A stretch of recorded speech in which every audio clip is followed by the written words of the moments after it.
Let's do this April 2023 letter from Sarah Boone. To whom it may concern, she's not even bothering with the pretext. The enclosed letter I sent 3/22/23 was scanned incorrectly on the clerk's website, only the first and third page. So I am resending with nothing on the backs to avoid confusion and were missed previously. So she's wanting to make sure that her letters are scanned and uploaded. She keeps confirming that she wants this stuff to be public. That's important to her. I also received a copy of my copied letter today with only the same 2 pages included. Are my letters even being read? That would actually torture her if somebody ignored her. I wrote 4, but only 2 were copied, uploaded, and mailed. She wants to make sure that everything she writes is uploaded. She wants the public to read what she's saying. She can't complain about the court of public opinion. An update while already contacting you. Mr. Bankowitz has not met with me personally, face-to-face, ongoing now 2 months, 8 more weeks. Remember before we haven't spoken on the phone. In her last letter, she complained she had not spoken with him. We know she saw him in person at or near the end of January. This is only April. So it looks like she'd seen him in February as well. So that means that in the complaints in the March letter that she CC'd to the judge, she conveniently left out the face-to-face meetings. It is consistent with her previous behavior. Is anyone really surprised that she's leaving out facts that don't fit with her narrative of the day, with what she wants to do? I mean, she did it before. And note she says face-to-face. That's not no communication. If she's serious, if she actually wants this to be fixed, if it's not proper, then she has remedy. I keep saying it. And everybody says, oh, poor Sarah. This lawyer is bad. He's not he got in trouble before. Yeah, that's exactly what she wants you to believe. Yeah, you know what? Maybe he had some bad reviews. Guess what? Criminal defense lawyers get bad reviews because look at the source.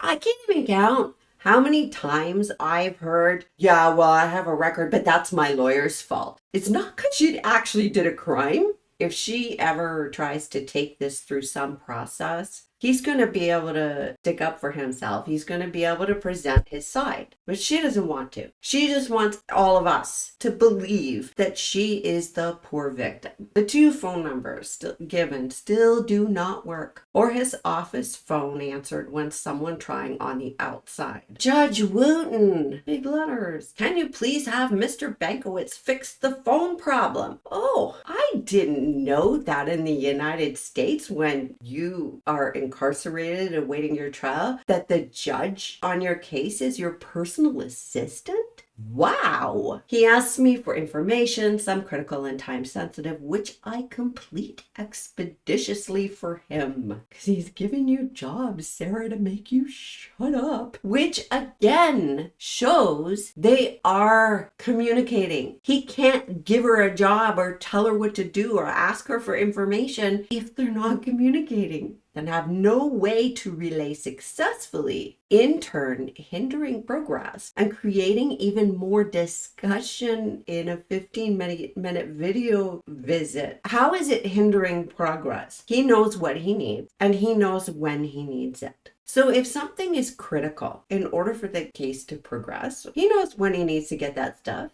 He knows where she is, right?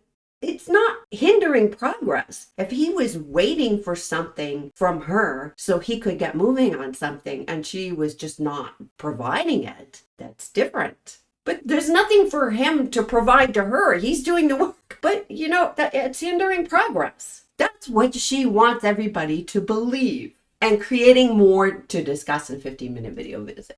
You know what that tells me? That tells me he has set boundaries. He has said to her, look, I'm going to talk to you this many times, and those calls are going to last 15 minutes. That is not unreasonable, especially if you have a client who can't have a conversation without creating conflict. The fact that her questions and concerns pile up over the week, first of all, that's kind of the point. You can't just call me when you feel like it and expect I'm going to answer the phone and jump at your whim because a question popped in your head. You hang on to it, write it down, and when we have our 15-minute phone call, we'll address all these things. But no, it's not enough. When he does actually schedule it and it work. Even PDs answer their calls, and I have yet to be able to speak to my court-appointed attorney on 2 phone numbers for 9 months, except for the times that she talked to him.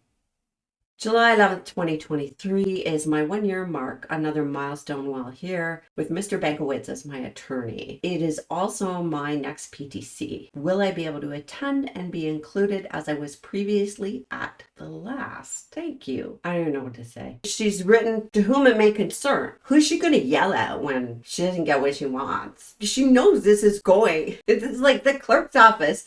Some staffer's going to get it and go, like, what do you want me to do with all, like, she's making them her case manager now. What the heck?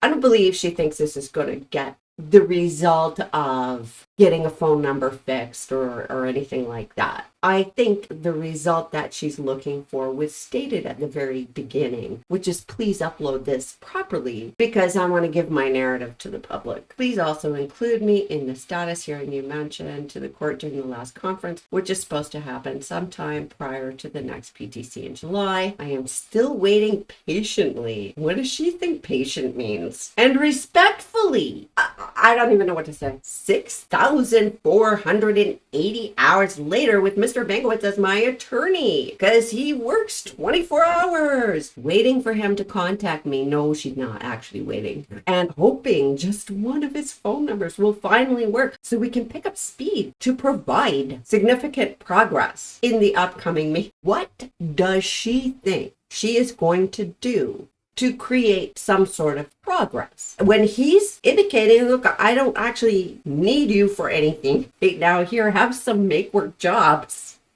Let me get some work done. I don't know what she thinks she's going to do. Or if she's just throwing around this word, progress. I mean, I wonder if she's talking to somebody, finding out, sort of what elements have to be present to really complain. And maybe one of the things is, well, your progress in your case has been hindered. Thank you for reading my entire letter and uploading correctly for all the world to read. Also, critique and judge wrongly and incorrectly as usual. What's the matter, Sarah? Somebody isn't buying your stories? Is that the problem? I mean, really, like, she's writing to the public. If she's concerned about what we think, she could just tell us the truth. But no, she won't do that. It's not about the truth. It's about, I want you to see me in this particular way. And if you don't, I will be angry with you. And if I can, I'll punish you. Like she's punishing her lawyer. Like she punished Mr. Torres. Ignorance is bliss. Stubborn adherence to ignorance might land you in jail. As she complains here about the public critiquing what she's written, what she has purposely put out for the public, she wants to make sure it's uploaded properly even. And look, you missed a page, so here, I'll resend it. I want to make sure everybody can read it. So for somebody who complains about the public critiquing and judging, she certainly knows how to use the public for her benefit. She knows how to use the public as a tool to hurt Bankowitz because she didn't like how much attention he did or did not give her. He didn't kiss her butt quite enough. I wonder what platform of popularity I will be featured on next. Does she mean popular platform and featured?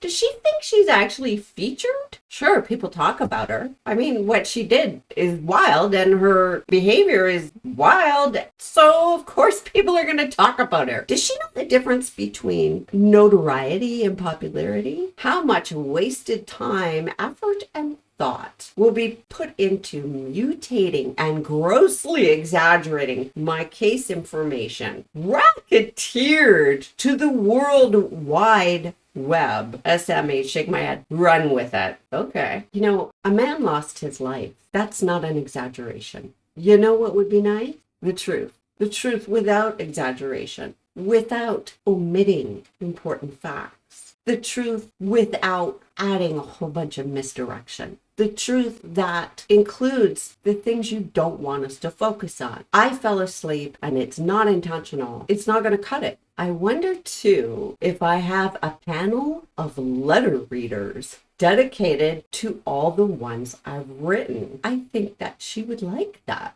Enjoy. There's more to come. Ew. Well, that's very interesting. That is a statement of intent. That says, I will be writing more because I have a game plan here. I will be writing more because I intend to find something to complain about. Shout out to my supporters. I'm sorry. She probably does have supporters. I don't know. Everyone is waiting, not on me. Hopeful no matter what. I want to go back to where she talks about how her case is being mutated. And I want to remind you that even at the scene, she was telling a story. I fell asleep. And that was the focus. That is what she wanted everyone to focus on. And to some extent, it worked. Because a lot of people thought, well, I guess she passed out or she was so drunk until other information comes out. And even when more information came out, people already had this idea in their head about what happened. And once you have an idea in your head about how something went down, it is hard to change that. Judgment made can never bend. At the end of that roaring, screaming argument that was escalated but beyond normal, that ended in silence. What did you do, Sarah, to create the silence? Tell us the truth, the whole truth. The games with communication, the failure to communicate is what Sarah is doing when she omits pertinent facts, when she continues to push her own narrative for her own purposes, regardless of what the evidence said. The game of hide and seek is Sarah hiding the truth. Thank you for listening.